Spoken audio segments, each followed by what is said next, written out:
Hello student, मेरे YouTube channel Rakesh TKG 12 में आपका स्वागत है। आज की इस वीडियो में मैं आपको सेंटेंस के बारे में बिल्कुल डिटेल में बताने वाला हूं।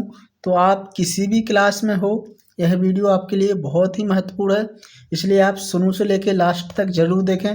इस वीडियो के बाद मैं आपको टेंस के बारे में पढ़ाने वाला हूँ।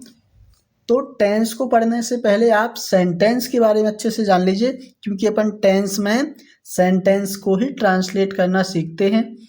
तो चलिए अपन स्टार्ट करते हैं। सबसे पहले देखते हैं कि सेंटेंस होता क्या है। आपने पढ़ा होगा सेंटेंस क्या होता है। सेंटेंस शब्दों का ऐसा समूह है जो पूर्ण अर्थ या कंप्लीट मीनिंग प्रकट करता है, उसको क्या बोलते हैं अपन? सेंटेंस बोलते हैं। जो पूर्ण अर्थ दे, शब्दों का ऐसा समूह जो अपन को कंप्लीट सेंस देता है, उसको अपन बोलते हैं सेंटेंस। इंग्लिश में भी आप याद कर सकते हो, sentence is a group of words that makes complete sense. ठीक है, इसके देखिए एग्जाम्पल देखिए, जैसे Ram is a boy, Ram एक लड़का है। तो इसमें देखो पूरा अपन को क्या मिल रहा है, अर्थ मिल रहा है कि राम एक लड़का है। इसमें ये शब्दों से ही मिलकर ये पूरा सेंटेंस बना हुआ है। राम एक वर्ड है, इज एक वर्ड है, ए बॉय एक वर्ड है। सी इज रीडिंग ए बुक, वह किताब पढ़ रही है। ओपन द डोर, दरवाज़ा खोलो, ये भी क्या है? सेंटेंसेस हैं। अब देखिए नेक्स्ट जो होता है सेंटेंस के मुख्य पार्ट्स, इसको समझना बहुत ज़रूरी है। यदि आप टेंस को जब पढ़ेंगे, टेंस को जब मैं आपको पढ़ाऊंगा, तो ये चीज़ें आपको अच्छे से पता होना चाहिए कि सेंटेंस के मुख्य पार्ट्स क्या होते हैं और इनकी पहचान कैसे करते हैं। तो इंग्लिश सेंटेंस में सामान्यतः ये महत्वपूर्ण पार्ट होते हैं। पहला सब्जेक्ट। ठीक है, सेंटेंस में सबसे पहले क्या होता है? सब्जेक्ट। सब्जेक्ट क्या होता है? जिस व्यक्ति, वस्तु या स्थान के बारे में सेंटेंस कुछ बताता है, उसे क्या बोलते हैं? सब्जेक्ट बोलते हैं। जो या फिर सीधा बोलेंगे जो वाक्य में काम करता है, उसको क्या बोलते हैं? सब्जेक्ट बोलते हैं। जैसे एग्जांपल, राम प्लेज क्रिकेट, तो इसमें रवि प्लेज क्रिकेट, तो इसमें रवि क्या है? सब्जेक्ट है। इसकी पहचान कैसे करते हैं? हु का प्रश्न करते हैं अपन, हु लगाते हैं कि हु प्लेज क्रिकेट, कौन को खेल रहा है क्रिकेट या कौन खेलता है? तो रवि। तो जो काम करता है वह क्या हो जाता है? सब्जेक्ट हो जाता है। वर्ब के बारे में मैंने आपको पहले भी डिटेल में पढ़ा दिया है, इसमें भी आप समझ लीजिए कि वर्ब भी सब्जेक्ट सेंटेंस का एक पार्ट होती है। जो शब्द किसी कार्य या स्थिति को बताते हैं, उसको क्या बोलते हैं? वर्ब बोलते हैं। जैसे रवि प्लेज क्रिकेट, तो इसमें प्लेज क्या है? वर्ब है। जैसे और भी हैं, ईट, गो, रीड, ये सभी क्या होती हैं? राइट, प्ले, स्लीप, ये सभी वर्ब होती हैं। तो आपको सेंटेंस में पहचानना पड़ेगा कि कौन सी वर्ब है। तीसरा होता है हेल्पिंग वर्ब। जो वर्ब मेन वर्ब की सहायता करती हैं, उसको बोलते हैं हेल्पिंग वर्ब, या फिर जिनसे अपन टेंस की पहचान करते हैं, वो भी हेल्पिंग वर्ब कहलाती हैं। इनको ऑक्सिलरी वर्ब भी कहते हैं। आपको इनकी डेफिनेशन अच्छे से याद करते चलना है। अब हेल्पिंग वर्ब देखिए, आपने is, am, are, was, were, has, have, इन सब के बारे में पढ़ा होगा। ये क्या होती हैं? हेल्पिंग वर्ब होती हैं। और जो मॉडल्स होते हैं इंग्लिश में, उनको भी अपन क्या बोलते हैं? हेल्पिंग वर्ब ही वो एक प्रकार की होती हैं। जैसे can, could, may, might, shall, should, will, would, must, इसके बारे में मैंने आपको एक डिटेल में वीडियो बनाया है, तो उसको आप देख लीजिए, तो मॉडल्स भी आपको समझ में आ जाएंगी। अब मेन वर्ब क्या होती हैं? जो वर्ब सेंटेंस में मुख्य कार्य या स्थिति बताता है, उसको बोलते हैं मेन वर्ब। जैसे दे आर प्लेइंग क्रिकेट, तो इसमें दे क्या हो गया? सब्जेक्ट, आर क्या हो गया? हेल्पिंग वर्ब, और प्लेइंग क्या हो जाएगा? Main verb. ठीक है ना, प्लेइंग हो गया, ये सभी क्या हो जाएंगे? मेन वर्ब हो जाएंगे। क्रिकेट क्या हो जाएगा? ऑब्जेक्ट हो जाएगा। एक चीज और याद रखना है कि हर सेंटेंस में हेल्पिंग वर्ब होना जरूरी नहीं होता है। बिना हेल्पिंग वर्ब के भी एक सेंटेंस पूर्ण हो सकता है। इसके बाद ऑब्जेक्ट क्या होता है? जिस व्यक्ति, वस्तु पर वर्ब का प्रभाव पड़ता है, उसको बोलते हैं ऑब्जेक्ट। या फिर सब्जेक्ट जो काम करता है, उसको भी ऑब्जेक्ट बोलते हैं। जैसे रवि रीड्स ए बुक, तो रवि क्या करता है? बुक को पढ़ता है। तो इसमें ए बुक क्या हो जाएगा, ऑब्जेक्ट हो जाएगा। और रीड्स क्या हो जाएगी, वर्ब या मेन वर्ब भी इसको बोल सकते हैं। छठवां पॉइंट होता है कॉम्प्लीमेंट। जो शब्द सब्जेक्ट या ऑब्जेक्ट के बारे में आवश्यक जानकारी पूरी करता है उसको क्या बोलते हैं, कॉम्प्लीमेंट कहते हैं। जैसे यहाँ पर रवि इज ए टीचर, तो ए टीचर क्या है, कॉम्प्लीमेंट है। अब एक चीज़ और होती है सेंटेंस में, सेंटेंस को मुख्यतः दो भागों में बांटा जाता है। वो अपन ने पार्ट पर पढ़े हुए हैं या अब अपन पढ़ रहे हैं सेंटेंस के भाग। कौन कौन से, सब्जेक्ट और प्रेडिकेट। ठीक है, प्रेडिकेट और सब्जेक्ट दो में अपन बांटते हैं। जैसे रवि प्लेज क्रिकेट, तो इसमें रवि सब्जेक्ट होता है, बाकी का जो भाग बचा हुआ है उसको बोलते हैं प्रेडिकेट। प्रेडिकेट क्या होता है, सब्जेक्ट के बारे में जो कुछ बताता है उसको बोलते हैं प्रेडिकेट। तो ये आपने जान लिया कि सब्जेक्ट और सब्जेक्ट के अलावा जो बचता है उसको बोलते हैं प्रेडिकेट। अब सेंटेंस के अपन पढ़ने वाले हैं प्रकार।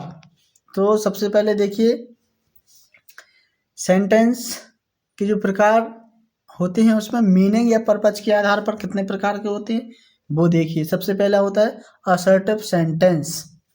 इसको असर्टिव सेंटेंस की डेफिनेशन क्या है, जो सेंटेंस किसी तथ्य, कथन या जानकारी को बताता है उसको बोलते हैं असर्टिव सेंटेंस। साधारण वाक्य भी बोलते हैं।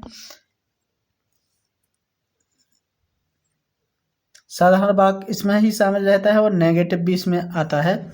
इसके दो रूप होते हैं, अफर्मेटिव और नेगेटिव। अफर्मेटिव मतलब साधारण हो गया, नेगेटिव मतलब नकारात्मक जिसमें नोट लगा रहता है। देखिए वहाँ पर अफर्मेटिव ही जे टीचर, यदि नोट लगा है तो वो नेगेटिव बन जाएगा। इंटरोगेटिव जिसमें प्रश्न पूछा जाता है, जिस सेंटेंस में प्रश्न पूछा जाता है उसको क्या बोलते हैं, इंटरोगेटिव सेंटेंस कहते हैं। जैसे आर यू रेडी और लास्ट में क्वेश्चन मार्क लगा रहता है, वेयर डू यू लिव, तो ये क्या हो जाते हैं, इंटरोगेटिव सेंटेंस होते हैं। अंत में सामान्यतः क्वेश्चन मार्क लगाया जाता है इंटरोगेटिव सेंटेंस में। इसके बाद होता है इम्पेरेटिव सेंटेंस। जिस सेंटेंस से आदेश, अनुरोध, सलाह, निर्देश, प्रार्थना के भाव व्यक्त होते हैं उसको बोलते हैं इम्पेरेटिव सेंटेंस। जैसे देखो आदेश भी रहेगा, अनुरोध भी रहेगा, इसमें सलाह भी रहेगी, निर्देश, प्रार्थना, सब 5 चीज़ इसमें रहती है, तो वह होता है इम्पेरेटिव सेंटेंस। जैसे ओपन द डोर, इसमें आदेश दिया गया है कि दरवाजा खोलिए। प्लीज हेल्प मी, ठीक है ना, इसमें अनुरोध किया गया है।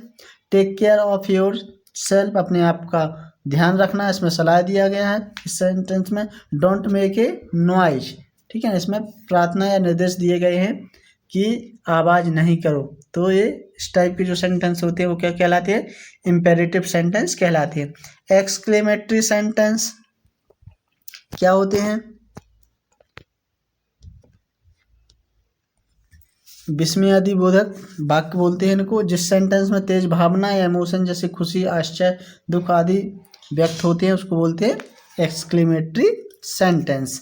जैसे व्हाट ए ब्यूटीफुल फ्लावर, इसमें लास्ट में एक्सक्लेमेटरी साइन लगा रहता है, तो समझ जाना कि एक्सक्लेमेटरी सेंटेंस है, ठीक है ना। इस टाइप का जो मार्क होता है वो लगा रहता है। इसके बाद ऑप्टेटिव सेंटेंस, जिस सेंटेंस से इच्छा, आशीर्वाद, शुभकामनाएं व्यक्त होती हैं उसको बोलते हैं ऑप्टेटिव सेंटेंस। जिससे अपन शराब भी देते हैं और आशीर्वाद भी दे सकते हैं उसको बोलते हैं optative sentence. May you live long, मेरी आशा है कि आप बहुत जियो। मे गॉड ब्लेस यू, मेरी ऐसी इच्छा है कि भगवान आपका भला करे। May you succeed in life, मेरी ऐसी इच्छा है कि आप अपने जीवन में आगे बढ़ जाएं, ठीक है ना। इसमें भी एक्सक्लेमेटरी साइन रहता है, ध्यान रखना है। ऊपर वाले जो एक्सक्लेमेटरी मैंने बताए थे इसमें खुशी, आश्चर्य और दुख की आदि व्यक्त होते हैं, और इसमें क्या होता है, इच्छा, आशीर्वाद और शुभकामनाएं रहती हैं। अब स्ट्रक्चर के आधार पर सेंटेंस 4 प्रकार के। सिंपल टेंस सेंटेंस जिसमें मेन या इंडिपेंडेंट क्लॉज होता है, जैसे रवि प्लेज क्रिकेट, ये सिंपल सेंटेंस हो गया। कंपाउंड सेंटेंस, ये जिसमें दो या दो से अधिक इंडिपेंडेंट क्लॉजेस होते हैं वे क्या कहलाते हैं? कंपाउंडेड सेंटेंस कहलाते हैं। वे सामान्यतः कोऑर्डिनेट कंजंक्शन से जुड़े रहते हैं। मतलब जैसे एंड हो गया, बट हो गया, इससे जुड़े रहेंगे। जैसे Ravi plays cricket and Mohan plays football, जैसे एंड से जुड़ा है। कॉम्प्लेक्स सेंटेंस जिसमें एक मेन क्लॉज होता है और कम से कम एक डिपेंडेंट या सबऑर्डिनेट क्लॉज होता है। जैसे आई नो, मैं जानता हूँ, that he is a honest, तो इसमें क्या है? दैट जोड़ा हुआ है। कंपाउंड कॉम्प्लेक्स सेंटेंसेस भी इसमें आते हैं। ठीक है, अब आप एक चीज़ याद रखिए कि सब्जेक्ट में सेंटेंस में आपको subject, helping verb, main verb और ऑब्जेक्ट, ये चीज़ ही देखने के लिए मिलेंगी। ठीक है, सब्जेक्ट रहेगा, हेल्पिंग वर्ब रहेगी, मेन वर्ब रहेगा और ऑब्जेक्ट रहेगा। अब मैं आपको एक चीज़ और बताने वाला हूँ इस वीडियो में कि सब्जेक्ट की पहचान कैसे करते हैं। तो सब्जेक्ट की पहचान करने के लिए वर्ब से पहले हु और मतलब कौन और व्हाट क्या प्रश्न अपन पूछते हैं। यदि हु में आंसर मिलता है तो कोई इंसान रहता है, और व्हाट मिलता है तो मतलब कोई जीवित रहता है। हु वाला और व्हाट वाला निर्जीव, इसमें सब्जेक्ट रहता है। रवि प्लेज क्रिकेट, तो कौन क्रिकेट खेलता है? रवि, इसलिए रवि यहाँ सब्जेक्ट है। द डॉग इज बार्किंग, कौन भौंक रहा है? तो द डॉग।